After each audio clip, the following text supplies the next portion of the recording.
I'm back here making another mini cheesecake video.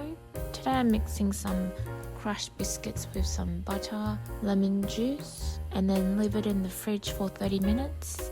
Next I mix some cream cheese with sugar, vanilla extract, and some lemon juice again.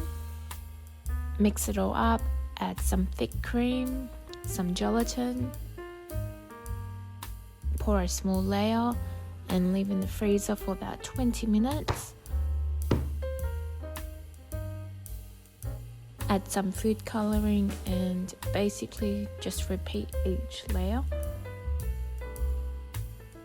And this is what it looks like. I had to smooth some of the edges out to make it better looking.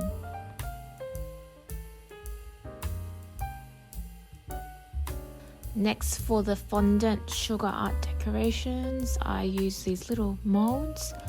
How cute is this little croissant? Making some toast, making some fruit,